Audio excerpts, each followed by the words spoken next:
오늘 말씀 주제와도 같이 영원토록 우리를 사랑하시는 하나님을 찬양하였습니다. 우리도 하나님을 찬양합시다. 할렐루야, 아멘. 귀한 찬양 감사드립니다. 어제 뉴스에 전 세계적으로 확진자가 하루 사이에 15만 명 돌파, 최고의 수치라고 들었습니다. 그러니까 중국에서 시작되어 중국과 한국은 초기에 열심히 방어하려고 노력했고, 그때 아마 유럽은 먼 산을 보듯 했을 테고, 이제는 유럽이 확산되면서 또 북미, 남미까지, 아프리카까지, 그러면서 다시 아시아, 우리의 또 대유행을 걱정하는 처지에 놓였습니다.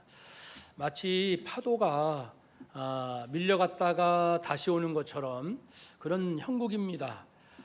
이런 전반적인 상황을 보면서 우리는 내가 어느 나라에 있던, 어떤 상황에 있던, 코로나의 초기든 중기든 아니면 지금이든 하나님 안에서 내가 어떻게 살아야 할지를 늘 고민해야 하는 그런 숙제가 있습니다.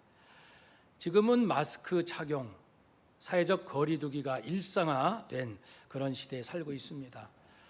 그래서 많이 듣는 말이 New Normal, 새로운 정상 상태, 새로운 기준. 전에와 다르게 이제는 이것이 정상이야, 노멀한 거야, 이게 바뀐 것이죠. 그래서 뉴 노멀한 시대에 어떻게 살 것인가, 여러 연구들이 있는데 한 연구의 내용에서 8가지 특징을 정리한 것을 보았습니다. 잘 정리가 되었기에 또 도용으로 그려졌기에 이제 게시판에도 붙여놓고 주보대 위에도 복사해서 올려놓았습니다. 이런 것이죠. 원격 근무가 확대되고, 원격 교육이 확대되고, 원격 진료가 더 확대되고, 국제 의료 시스템이 전환되고, 글로벌 경제 성장은 정체 또는 하락, 글로벌 가치 사슬은 다변화, 리스크 거버넌스, 위기에 대응하는 능력 강화하고, 언택팅 비즈니스 확대, 비대면 비즈니스, 디지털 전환이 가속화되고 있다. 여기에서 또 파생되는 여러 가지 것들이 그 도표에 보면은 잘 정리되어 있더라고요. 이런 뉴 노멀, 새로운 규범, 새로운 질서, 새로운 기준으로 우리는 지금 몸살을 앓고 있잖아요. 그런데 성경에 보면 이 뉴 노멀이 참 많이 있었습니다. 노아 홍수 이후에 물로 모든 식물이 다 죽었죠. 심판받아. 동물도 그냥 방주 안에 있는 그 동물들만 살아남았어요. 그래서 육식이 허용됩니다. 그래서 육식이 시작된다. 고기를 먹지 않던 인간이 짐승의 고기를 먹기 시작하는, 이건 엄청난 변화입니다. 바벨탑 사건으로 언어가 하나였는데 언어가 서로 달라서 이제 소통이 어렵습니다. 큰 충격이지요. 애굽으로 갔던 야곱의 가족들이 나중에 노예로 전락합니다. 자유민이다가 노예 생활, 얼마나 충격입니까? 또 광야 40년 생활은 듣도 보도 못한 척박한 삶의 환경입니다. 가나안 땅을 차지하기 위해서는 뭘 해야 됩니까? 전쟁, 가나안 족속과 치열한, 너무나도 어려운 전쟁이 삶인 그러한 시대도 있었습니다. 이후에 땅을 11지파로 분배해서 여기는 내 땅, 이것은 너희 땅 해서 서로 침범하지 않는, 우리 땅이 있구나, 저기는 우리가 침범하면 안 돼라는 땅의 개념이 들어오기 시작합니다. 왕이 세워지면서부터는 왕정 국가, 하나님이 경고하셨죠. 너희들 너무 왕 좋아하지 마라. 잘못된 왕이 들어서서 너희 자녀와 자손들을 학대할 수도 있다. 실제로 그런 역사가 많이 있었죠. 왕정 국가라는 새로운 충격적인 변화도 있고요. 급기야는 예루살렘이 멸망하여 나라 빼앗기고 포로로 끌려가서 말할 수 없는 수치가 일상화된 어딜 가나 저 이스라엘 망한 민족, 망한 나라, 하나님이 저들을 버렸나 봐. 손가락질 받고 모욕을 당하고 수치가 밥 먹듯이 수치심을 느끼는 그러한, 그것도 뉴노멀이에요. 수치를 일상적으로 받아들여야 됩니다. 그리고 포로 이후에 이제 다시금 또 새로운 변화. 초대교회는 어떻습니까? 스데반 집사님이 전도하다가 돌에 맞아 죽는 순교의 사건이 있습니다. 그러면 초대교회 성도들의 충격입니다. 우리가 예수님을 이렇게 열심히 믿는데 돌에 맞아 죽을 수 있구나. 그건 충격 아닙니까? 예수를 잘 믿을수록 내가 이 땅에서 출세하는 길은 점점 멀어지는구나.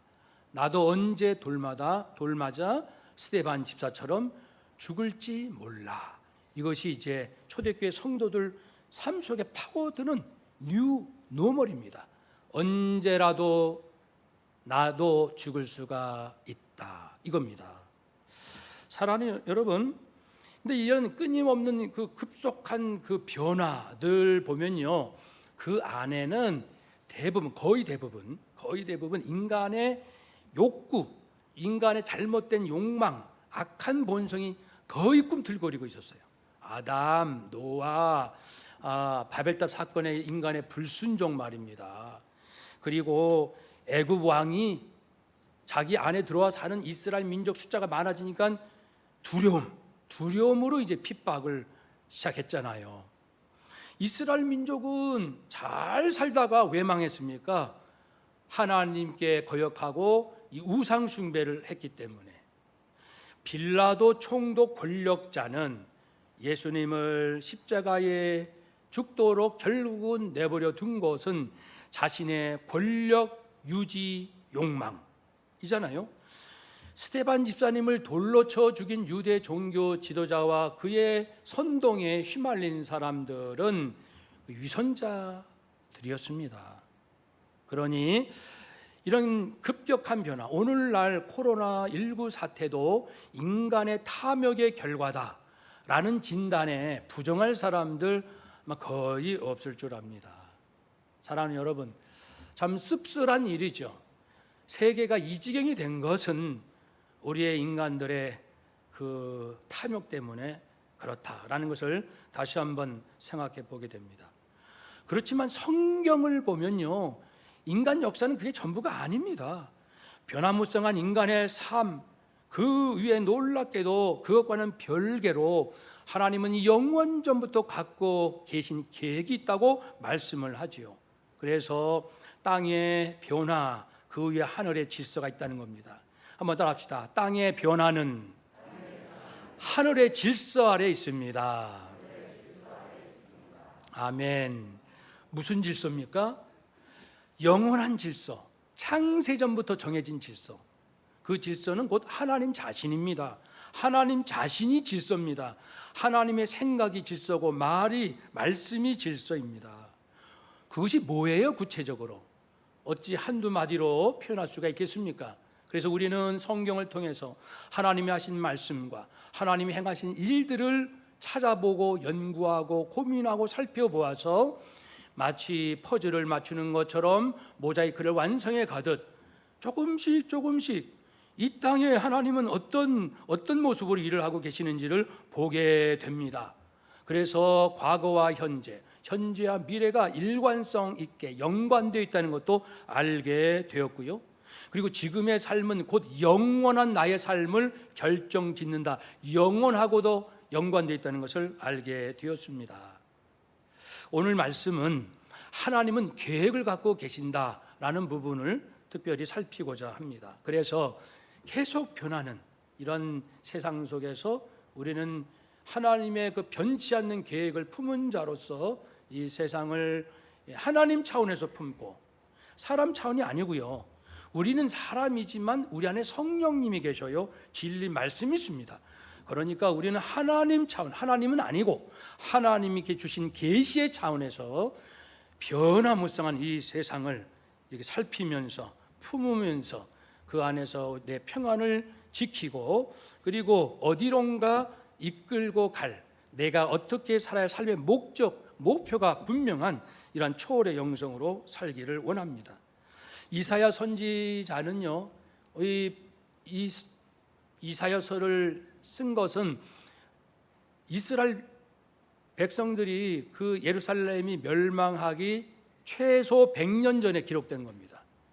그리고 오늘 본문은 40장부터 66장은 그 이전과 다르게, 이전에는 이스라엘 백성이 얼마나 범죄하고 우상숭배했는지, 그래서 하나님께서 징계하시고 또 회개하면 또 회복시켜 주시는 역사가 반복되었다, 이것을 쭉 알려주시면서 40장 이후 마지막 장까지는 이제 포로 말기를 상정해서 쓴 예언의 말씀입니다.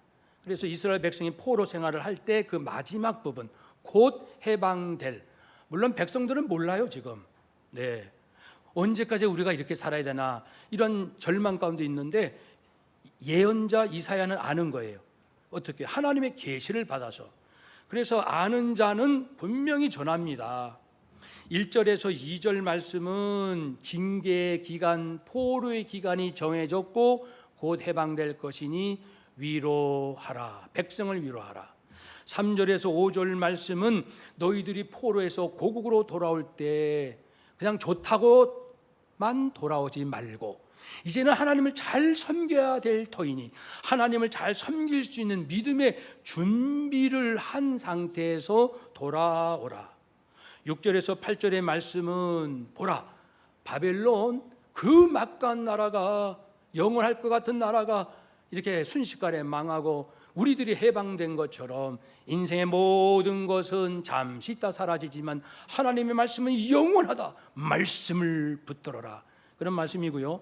9절에서 오늘 읽은 11절까지는 이제 하나님은 누구신가, 우리 이스라엘, 우리 안에 계시고 임재, 그리고 우리가 갈 길을 인도하시는 우리의 목자가 되신다, 하나님을 따릅시다, 이런 내용입니다. 조금 자세히 살피겠습니다. 1, 2절에 보면 바벨론 포로에 끌려간 백성들이 물론 어느 정도 자유는 있어요. 결혼하고 싶은 사람과 결혼할 수 있고, 그래도 포로니까 삶은 곤고함 그 자체입니다. 사랑하는 여러분, 그런데 이렇게 포로 생활하게 된 이유를 분명히 하나님은 말씀해 주셨습니다. 이스라엘 백성이 하나님 앞에 범죄, 하나님을 거역하고 우상을 숭배하고 하나님을 떠나 헛된 신을 섬겼기 때문이다, 그렇게 분명히 말씀을 했습니다. 근데 이스라엘 백성은 그런 선지자의 이야기를 들으면서 회개해야 되는데 번번이 거역하고, 심지어 여기 중요합니다, 심지어는 회개합시다, 우리 이렇게 하면 큰일 나겠어, 안 돼요 라고 말한 예언자들을 심지어는 죽이기까지 합니다. 근데 구약 성경을 보면요, 하나님께서 참으시다가 마지막 칼을 뽑는 그 시점을 가만히 보면요, 뭐가 있냐면은, 그래서 이 세상의 역사를 분별하는 그 바로미터를 알 수 있는 한 가지가 있습니다. 그것은 예언자들이 죽는 거예요. 전 세계에 기독교, 천주교 합쳐서 20억의 하나님 백성들이 있는데 성당의 신부님들, 그리고 이 기독교의 목사님들이 강단에서 흘러나오는 선포의 말씀이 하나님 마음에 들어야 되는 거예요. 인간의 마음, 인간의 욕구에 충족하기 위한 그러한 달콤한 말씀만 계속 전하느냐, 아니면 정말 하나님의 그 찢어지는 아픔의 마음을 전하는 말씀이 강단에서 선포가 되는가, 이것을 전 세계적으로 하나님은 분명히 보실 겁니다. 이스라엘 역사를 보면 그렇게 알 수가 있는 거예요. 그러다가 안 되겠다, 더 이상 강단, 거룩한 강단에서 하나님의 마음이 전파가 안 된다, 그렇게 판단이 되시면 하나님께서 이제 칼을 뽑으시는 거죠. 모든 걸 이제 심판의 그러한 기회로 삼으신 것을 알 수 있으니, 혹 전 세계적으로 코로나19 사태에 직면하는 우리는, 천주교 신자들은 천주교 신자대로, 기독교 신자인 우리는 우리대로, 정말 우리 목사님들은 내 죄를 깨우쳐주는 말씀을 전해주셨던가, 나로 하여금 바른 길로 가도록 말씀해 주셨던가를 곰곰이 생각해 보시고, 나는 하나님 말씀대로 살고자 하는 그 열정이 얼마만한가, 나는 무엇에 열심, 무엇을 기뻐하고 무엇을 슬퍼했던가, 어떤 때 괴로웠고 어떤 때 분노했던가, 이걸 가만히 자기 삶을 살펴보면서 지금 하나님의 마음, 나를 보시고 한국교회 그리고 목회자들을 보는, 한국 성도를 보시는 하나님의 마음이 어떠실까, 그 부분을 우리가 볼 필요가 있습니다.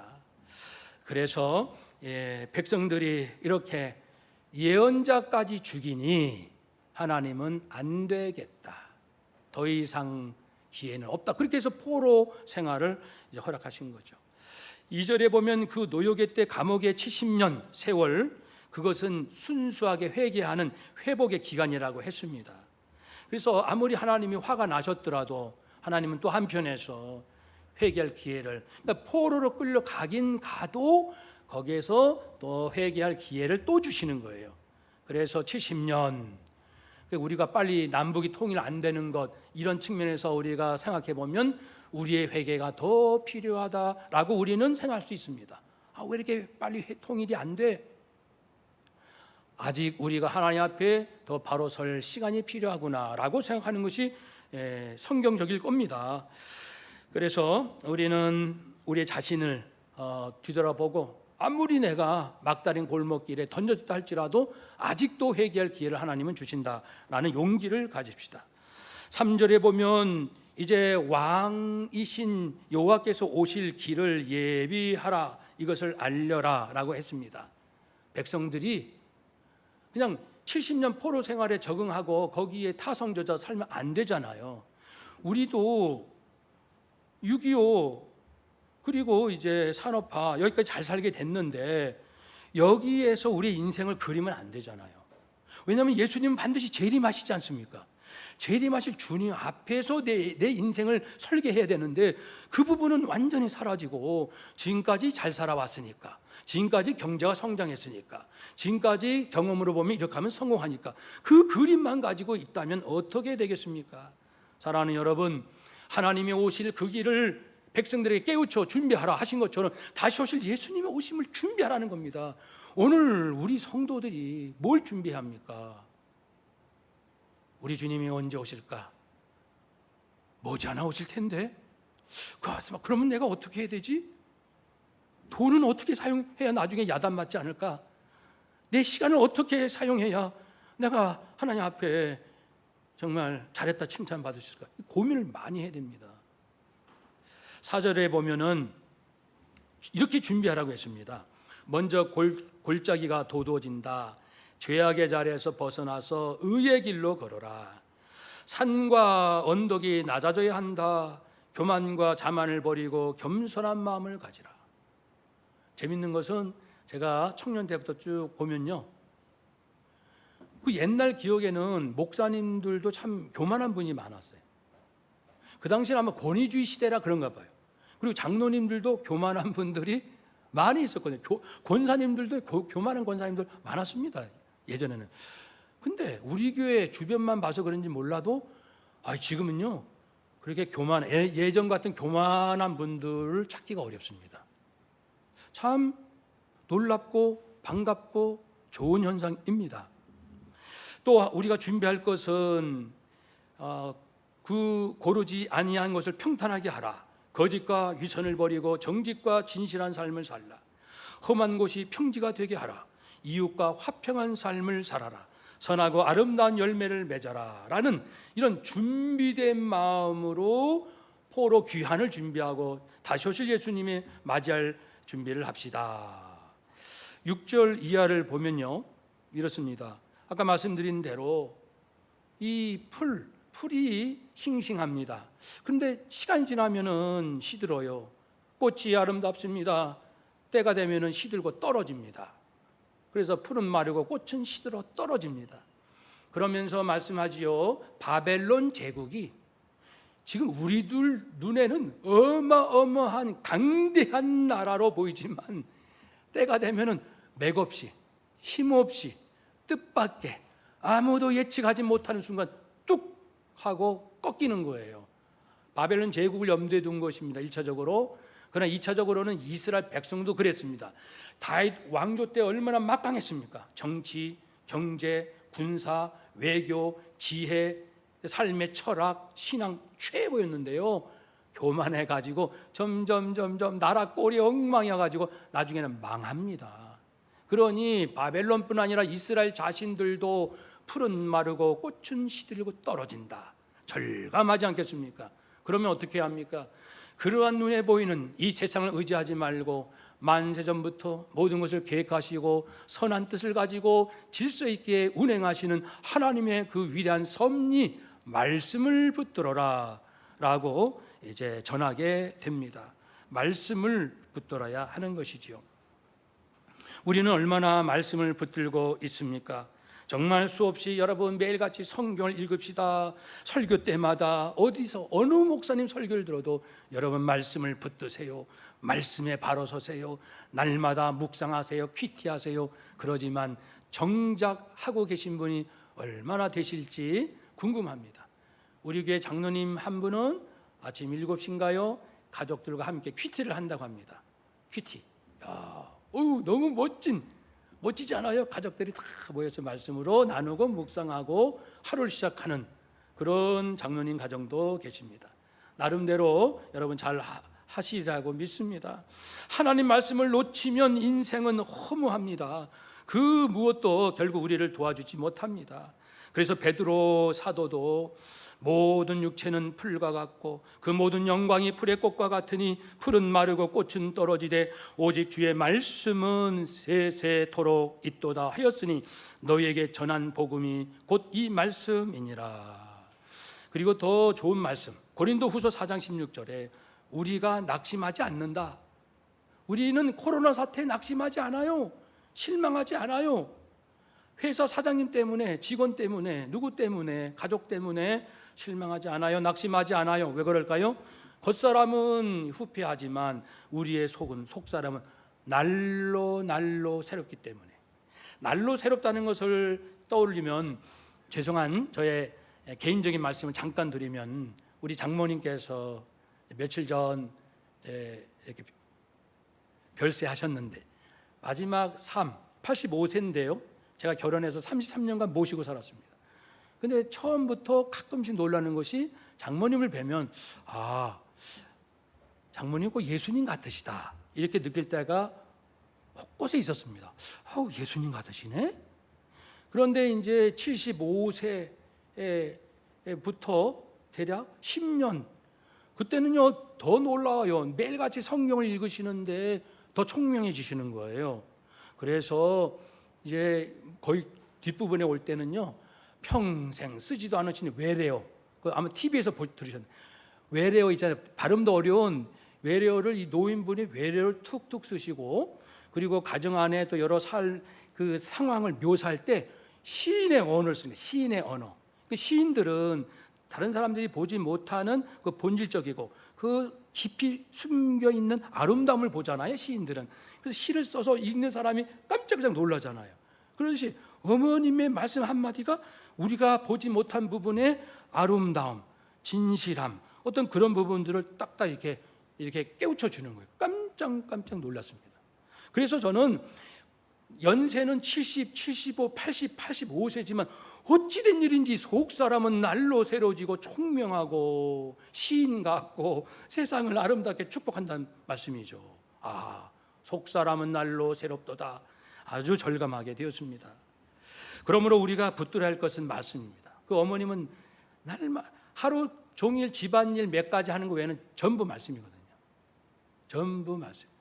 제발 말릴 정도로 말씀만 붙들고 사신 분입니다. 말씀, 이 말씀. 근데 하나님은 누구십니까?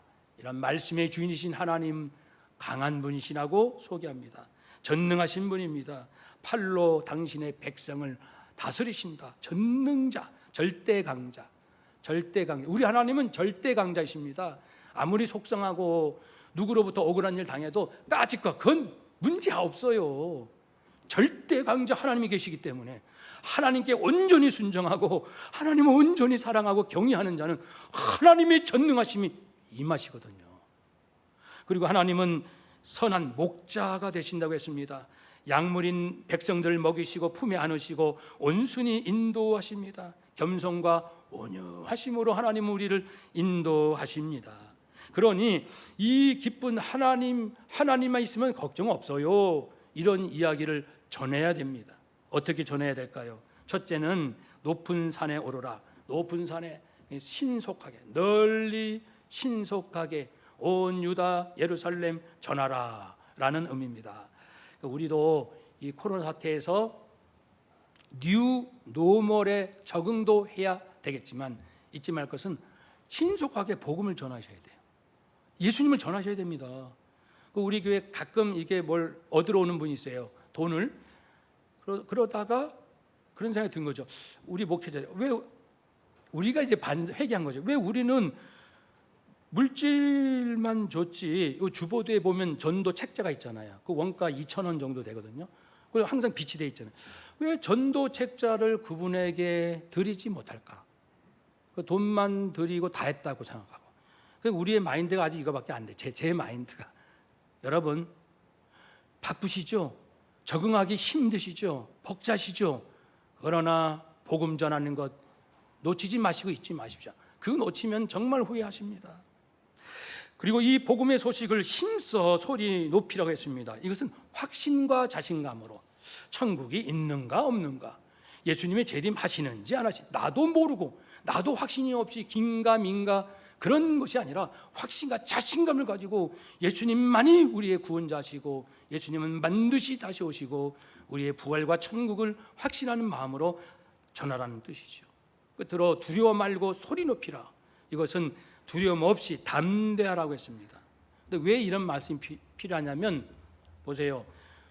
지금 이 말씀을 전하는 대상은 포로 말기의 백성들입니다. 백성들아, 전하라. 바벨론이 곧 망하고 우리가 해방될 거라는 걸 전하라. 백성들에게. 그러면 바벨론 제국이 들을 때는 이런 무례한 녀석들 봐. 우리 제국이 멸망하고 어째 너희들이 해방될 거라고? 이것은 국가 권력에 반항하는 배역자 아니겠습니까? 그러니까 이런 얘기하면 목숨 걸어야 돼요. 누가 하겠습니까? 이 바벨론 제국 멸망하면 이런 얘기를 어떻게 합니까? 그러니까 두려움 없이 하나님의 계시의 말씀이 전하라 라고 말씀합니다. 우리는 4차 산업혁명을 준비하기 위하여 5G, 인공지능, 자율주행 자동차, 자연을 살리자 여러 가지 외침 가운데 오늘도 열심히 출근하여 일을 합니다. 연구하고 공부합니다.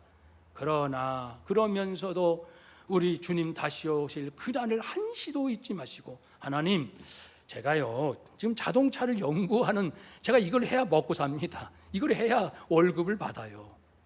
하나님, 제가 이걸 해야 이 직장에서 이걸 해야 됩니다. 근데 이거하고 주님의 재림하고 제 생각에는 별로 관계가 없어요. 의미를 못 느낍니다. 주님이 언제 올지 모르는데 이 일을 하고 있어야 하나 회의가 됩니다. 그러면 이런 마음이 들면 정직하게 하나님 앞에 가지고 가야 됩니다. 하나님, 제가 어떤 마음을 가지고 열심을 가지고 이 직장 일을 해야 합니까? 주님 곧 오신다면 필요 없을 것 같은데요. 누구나 한 번쯤 고민하는 내용 아닙니까? 하나님 앞에 나가 고민하고 부르짖고 그리고 절규하면 하나님께서요 놀랍게, 아마도요 예를 들어서만 10년 후에 세상 망할지라도 지금 내가 자동차 연구에 놀라운 영감을 주셔가지고 어떤 누구와 경쟁할 수 없는 뛰어난 작품을 주실 거예요. 왜 주실까요? 그 업적을 통해서 예수 전하라고, 누군가에게 복음을 전하라고 나를 띄워주시는 거예요.